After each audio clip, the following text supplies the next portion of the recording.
Hello dear students, इस video में हम आपका क्लास 9th का इवनिंग शिफ्ट का मैथ्स का जो आपका एग्ज़ाम हुआ है तो इस क्वेश्चन पेपर को इस वीडियो में हम सॉल्व करेंगे डिटेल में, ताकि आपको पता चले कि आपने एग्ज़ाम में कौन से क्वेश्चंस के आंसर सही किया है और किस में आपकी मिस्टेक हुई है। तो चलो शुरू करते हैं। देखो, सबसे पहले हम सेक्शन ए यानी कि खंड क का जितने भी इसमें एमसीक्यू दिए गए हैं उसको सॉल्व कर रहे हैं। तो फर्स्ट क्वेश्चन देखो ये रहा, इसमें दिया गया था √6 गुणा √12 का मान, ये हमसे पूछा गया है।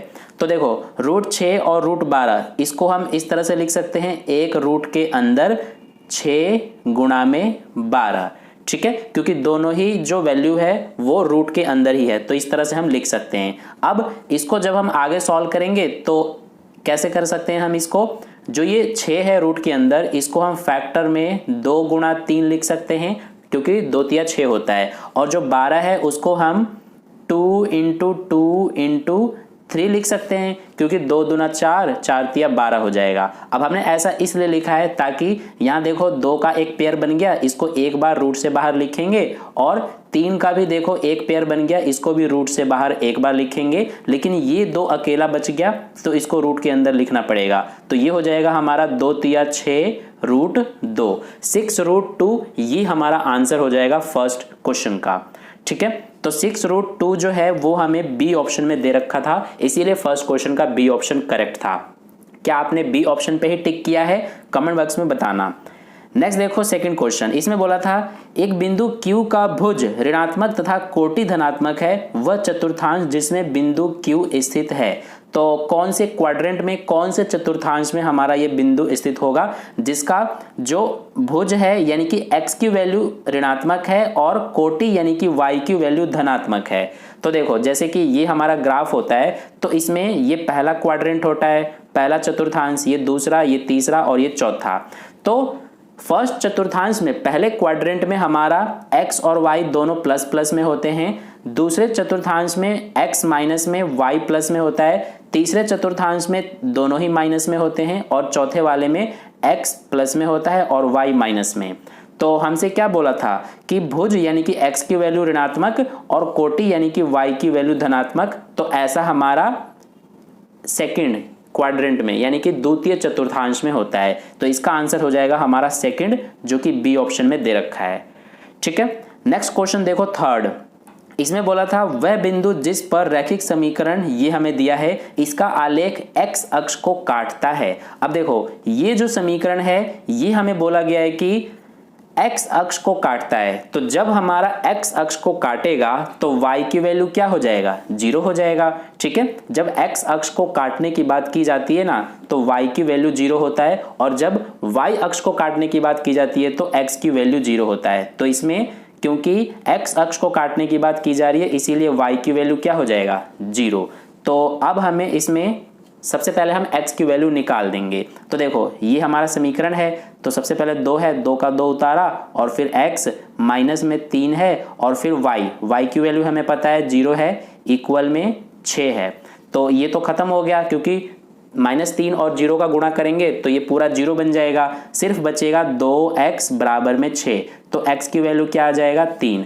x की वैल्यू हमारा 3 आ गया और y की वैल्यू हमें पता था 0, तो ये हमारा हो जाएगा आंसर 3,0, 30।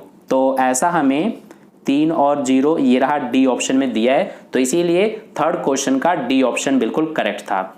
इसके बाद चलते हैं फोर्थ क्वेश्चन पर।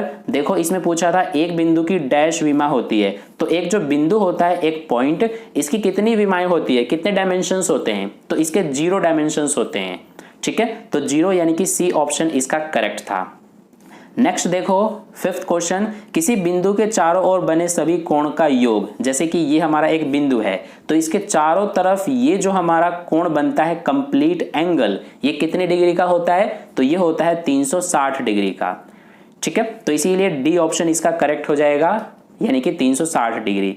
नेक्स्ट चलते हैं क्वेश्चन नंबर 6 पर। इसमें बोला था भुजा 2a इकाई वाले एक समबाहु त्रिभुज का अर्ध परिमाप हमसे पूछा गया था।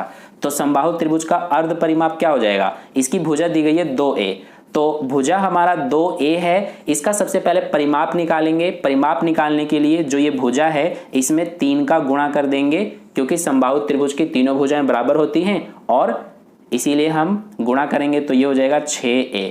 तो ये आ गया परिमाप, लेकिन हमसे अर्ध परिमाप यानी सेमी पेरीमीटर पूछा था, तो 6a में 2 का भाग कर देंगे तो ये हो जाएगा 3a। तो 3a हमारा आंसर हो जाएगा और ऐसा हमें डी ऑप्शन में दिया हुआ है, तो इसका डी ऑप्शन करेक्ट था। नेक्स्ट चलते हैं क्वेश्चन नंबर 7 पर।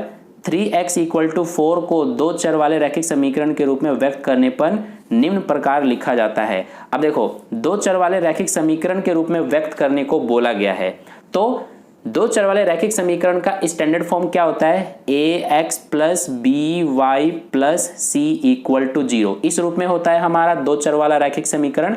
तो इसको हम इस रूप में लिखेंगे। तो सबसे पहले हमारा 3x है, तो यहाँ पर 3x आ जाएगा और प्लस में यहाँ पर फिर by है, तो y वाला पद तो इसमें है ही नहीं, y वाला टर्म, तो इसीलिए हम 0y लिखते हैं। और फिर 4 है, 4 को इस तरफ लेके आएंगे इक्वल के, तो -4 हो जाएगा, इक्वल में 0 बचेगा। अब ये हमारा आ रहा है, लेकिन ऐसा 3x + 0y - 4 = 0 ऐसा किसी भी ऑप्शन में नहीं दिया हुआ है, ठीक है। तो इसीलिए हमें क्या करना पड़ेगा कि बी वाला ऑप्शन जो है ना, उसको जब आप देखोगे, ये रहा बी वाला ऑप्शन, तो इसमें क्या किया गया है कि जो ये 3x है इसको इक्वल के दूसरी तरफ शिफ्ट कर देंगे, तो ये हो जाएगा -3x, 0y तो ये जो प्लस में है दूसरी तरफ जाएगा तो भी हमारा ये प्लस में ही रहेगा 0y, और -4 दूसरी तरफ जाके प्लस का 4 हो जाएगा, इक्वल में 0। तो ये हमें बी ऑप्शन में दे रखा था, तो इसीलिए 7th क्वेश्चन का बी ऑप्शन बिल्कुल करेक्ट हो जाएगा, ये वाला, ठीक है। तो ये हमारा आंसर है 7th क्वेश्चन का बी ऑप्शन करेक्ट। अब देखो क्वेश्चन नंबर 8, इसमें बोला था वह कोण जो अपने संपूरक कोण का 5 गुना है। तो इसको कैसे करेंगे, देखो संपूरक कोण कौन से होते हैं, जिन कोणों का योग 180 डिग्री होता है, ठीक है। तो यहाँ पर मान लेते हैं एक कोण हमारा x है और दूसरा बोला है कि 5 गुना है, तो दूसरा हमारा हो जाएगा 5x, इन दोनों का जोड़ कितना हो जाएगा 180, तो ये हो जाएगा 6x = 180, x की वैल्यू निकालेंगे तो ये आ जाएगा 30। तो हमसे पूछा था वह कोण जो अपने संपूरक कोण का 5 गुना है, तो ये तो हमारा x की वैल्यू 3 आया है, अब इसका 5 गुना क्या हो जाएगा 150 हो जाएगा, ठीक है। तो हमारा आंसर 150 ये रहा ए ऑप्शन में, तो इसका आंसर हो जाएगा ए ऑप्शन। नेक्स्ट चलते हैं, इंग्लिश मीडियम में भी वही ऑप्शन राइट है जो मैंने आपको हिंदी मीडियम में बताया था, जैसे कि जो फर्स्ट क्वेश्चन है उसका ये बी वाला बिल्कुल करेक्ट था। इसी तरह से 2nd, 3rd, 4th, 5th, 6th, 7th और 8th, ठीक है। अब देखो क्वेश्चन नंबर 9, इसमें बोला था कि 7/5 का दशमलव निरूपण है। तो इसमें जब आप 5 से 7 को भाग करोगे तो 5 एकम 5 हो जाएगा, 2 बचेगा, 0 बढ़ाएंगे, पॉइंट लगेगा, 5 चौक 20, यानी कि ये हमारा खत्म हो गया, यानी कि इसमें ये हमारा टर्मिनेटिंग है, यानी कि शांत है दशमलव, ठीक है। तो इसीलिए शांत ये रहा डी ऑप्शन में, यानी कि 9th का डी ऑप्शन करेक्ट हो जाएगा। इसके बाद 10th क्वेश्चन देखो, इसमें बोला गया है समीकरण ये हमें दिया है, इसका हल है, तो इसको कैसे करेंगे, यहाँ पर 2x है, इसको एज इट इज लिख देंगे, इस x को इधर लेके जाएंगे तो माइनस का x हो जाएगा, इक्वल में ये 5 का 5 उतारेंगे और ये 1 इधर जाएगा तो माइनस का 1 हो जाएगा, तो 2x में से x घटाएंगे, x बचेगा, 5 में से 1 घटाएंगे 4, तो x की वैल्यू 4 आया, यानी कि 4 हमारा आंसर हो जाएगा, जो कि बी ऑप्शन में दिया हुआ है। नेक्स्ट क्वेश्चन देखो 11, यदि AB = PQ, BC = QR तथा AC = PR है तब, तो इन चारों में से कौन सा ऑप्शन करेक्ट हो जाएगा।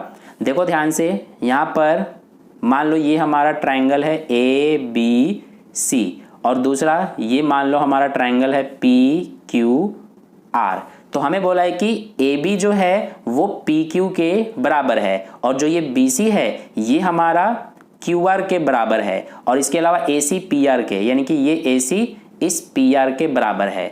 तो चारों जो ये ऑप्शन दे रखे हैं इनमें से कौन सा करेक्ट हो जाएगा, तो इन चारों में से यहाँ पर सबसे पहले इसको देखो, BAC जो त्रिभुज BAC है वो सर्वांगसम RPQ के है, तो BAC यानी कि B से शुरू करना है, फिर AC यानी कि B से शुरू करके और A फिर C पर जाना है, तो इस ट्रायंगल में भी Q से शुरू करके P फिर R जाना पड़ेगा, यानी कि यहाँ पर BAC नाम है तो इस वाले ट्रायंगल का नाम होना चाहिए था QPR, लेकिन यहाँ पर RPQ है, तो ये फर्स्ट गलत है, सेकंड भी ऑप्शन गलत है, थर्ड वाला हमारा करेक्ट हो जाएगा। कैसे, देखो यहाँ पर CAB है, यानी कि CAB, C से शुरू करना है हमें, C से शुरू किया फिर A फिर B पर आया। तो ऐसे ही इसमें भी होगा हमारा, R से शुरू करेंगे फिर P पर जाएंगे फिर Q पर, ठीक है। यानी कि CAB और RPQ ये हमारा बिल्कुल करेक्ट नाम है दोनों ट्रायंगल का, ठीक है। तो इसीलिए C ऑप्शन इसका बिल्कुल करेक्ट हो जाएगा।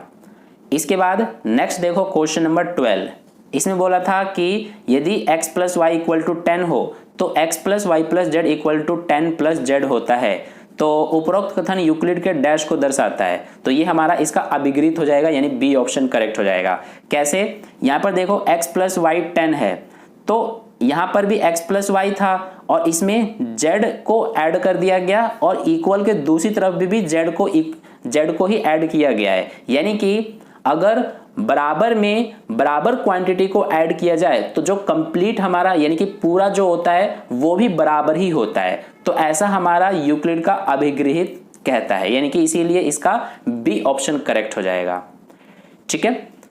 नेक्स्ट देखो क्वेश्चन नंबर 13। कोण XYZ 135 है तो प्रतिवर्ती यानी कि रिफ्लेक्स ऑफ एंगल XYZ पूछा गया है। तो जब भी हमसे रिफ्लेक्स एंगल पूछा जाता है यानी कि प्रतिवर्ती जिस कोण का पूछा जाता है उसी कोण को हम 360 में से क्या कर देते हैं, माइनस। तो जब 360 में से 135 को माइनस करेंगे तो ये हमारा कितना आएगा, 225। तो इसका आंसर हो जाएगा A option 225। Next question number 14। ये जो हमें दिया है इसके हर का परिमेयकरण करने के लिए हम इसे निम्न से गुणा करेंगे। तो इसके हर का परिमेयकरण करने के लिए क्या करेंगे हम कि जो ये नीचे है इसी का ऊपर और नीचे गुणा कर देते हैं, बस इसका साइन प्लस का है तो माइनस हो जाएगा। तो ऐसा हमें देखो डी ऑप्शन में दे रखा है, यानी कि ये जो है इसी का गुणा करेंगे हम इस तरह से, √2 साइन चेंज होके -3 हो जाएगा और नीचे भी √2 -3 हो जाएगा। तो ये रहा डी ऑप्शन में, ठीक है। नेक्स्ट देखो क्वेश्चन नंबर 15। इसमें बोला था एक त्रिभुज की दो भुजाओं का योग 17 सेंटीमीटर है तथा इसका अर्ध परिमाप 15 सेंटीमीटर है। तीसरी भुजा की लंबाई पूछी गई है। तो अर्ध परिमाप यानी सेमी पेरीमीटर 15 सेंटीमीटर हमें दिया है, तो पेरीमीटर कितना हो जाएगा यानी कि परिमाप, तो इसका डबल कर देंगे यानी कि 15 का डबल 30 हो जाएगा। अब दो भुजाएं जो हैं उनका योग 17 दिया है, तो पूरा परिमाप में से दो भुजाओं को अगर हम घटा देंगे तो तीसरी भुजा पता चल जाएगा। तो यहां पर आ जाएगा हमारा 13, ठीक है। तो 13 सेंटीमीटर ये रहा बी ऑप्शन में, तो इसका आंसर हो जाएगा बी ऑप्शन। इसके बाद नेक्स्ट चलते हैं क्वेश्चन नंबर 16 पर।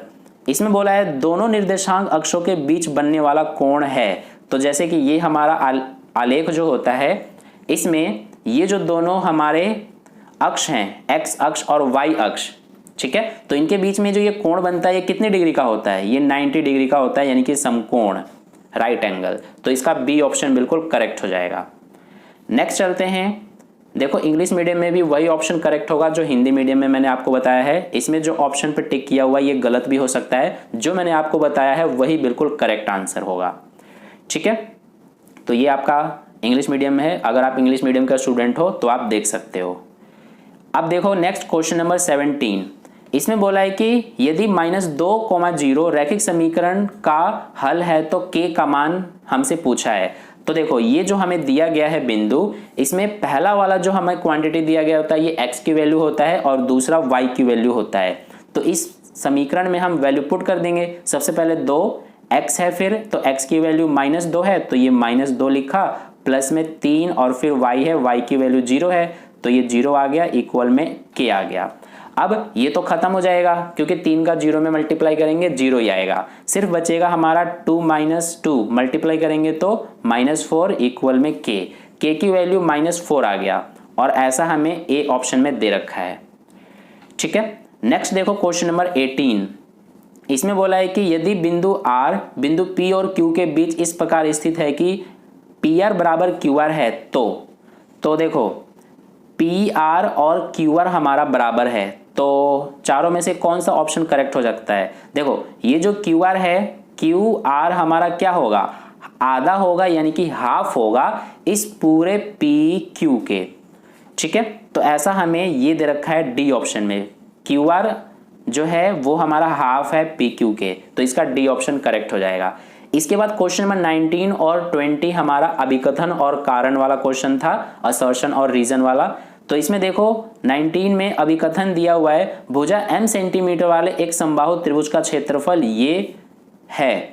ये होता है, यानी कि √3/4 m² वर्ग सेंटीमीटर होता है। क्या ये करेक्ट है? तो ये बिल्कुल करेक्ट है।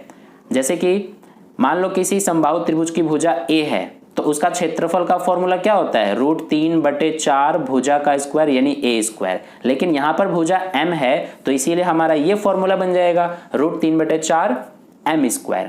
तो अभिकथन हमारा बिल्कुल करेक्ट है। ठीक है, अभिकथन बिल्कुल करेक्ट है। कारण देखो, एक समबाहु त्रिभुज का क्षेत्रफल हीरोन के सूत्र से ज्ञात नहीं किया जा सकता, ये गलत है। हम समबाहु त्रिभुज का क्षेत्रफल हीरोन के फॉर्मूले से भी ज्ञात कर सकते हैं, और जो ये वाला फॉर्मूला है इससे भी ज्ञात कर सकते हैं।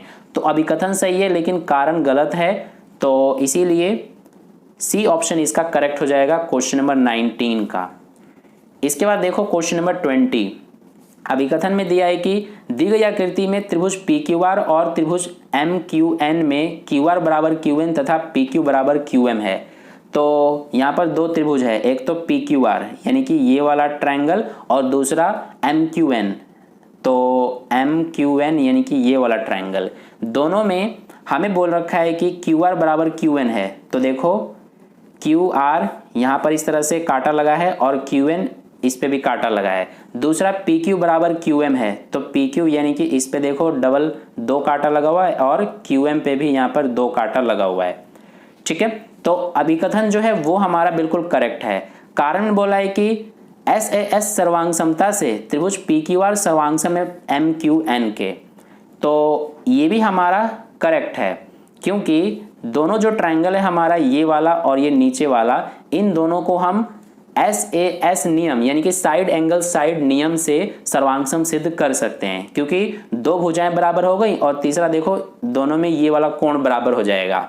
ठीक है, ये हमारा वर्टिकली ऑपोजिट एंगल यानी कि शीर्षाभिमुख कोण है। तो अभिकथन भी सही है और कारण भी सही है, और अभिकथन की सही व्याख्या है यानी एक्सप्लेनेशन भी है कारण। तो इसीलिए इसका 20 नंबर के क्वेश्चन का ए ऑप्शन हमारा बिल्कुल करेक्ट हो जाएगा। ठीक है, ये रहा। तो क्वेश्चन नंबर 20 तक हमने कर लिया है। इसके बाद क्वेश्चन नंबर 21 से हम नेक्स्ट वीडियो में कर लेंगे। अगर आपको क्वेश्चन नंबर 21 और इसके आगे के क्वेश्चंस का भी सॉल्यूशन चाहिए तो कमेंट बॉक्स में कमेंट करके जरूर बता देना, मैं नेक्स्ट वीडियो में आपको करा दूंगा। तो वीडियो को एक लाइक कर देना, अपने दोस्तों के साथ भी शेयर कर देना, और अगर आपने चैनल को सब्सक्राइब नहीं किया है तो सब्सक्राइब करके बेल आइकन को प्रेस कर लेना, ताकि नेक्स्ट वीडियो जैसे ही अपलोड की जाए तो सबसे पहले उसका नोटिफिकेशन आप तक पहुंच जाए। ठीक है, तो मिलते हैं फिर नेक्स्ट वीडियो में।